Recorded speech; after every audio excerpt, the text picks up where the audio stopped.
শীতের সকাল, চারিপাশে প্রচণ্ড কুয়াশার চাদরে ঢাকা, তাই সূর্যের আলো এখনো ফোটেনি। কিছুটা আবছা অন্ধকার ছড়িয়ে আছে চারিপাশে।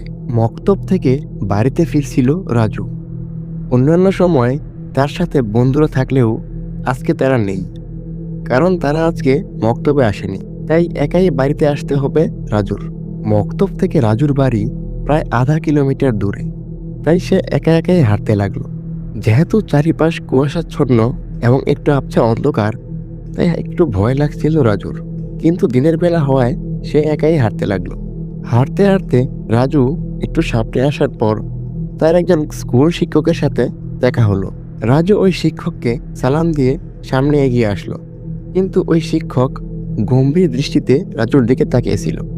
রাজু তেমন কিছু ভাবলো না, সামনের দিকে চলে আসলো এবং কিছু দূর আসার পরেই রাজু সামনে একটি কবর দেখতে পেল এবং থমকে দাঁড়িয়ে পড়ল।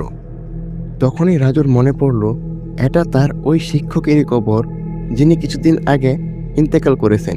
তাহলে একটু আগে রাজু যে ওই শিক্ষককে দাঁড়িয়ে থাকতে দেখল, উনি আসলে কে? তখন প্রচণ্ড ভয় পেয়ে রাজু এক দৌড়ে বাড়িতে চলে আসে।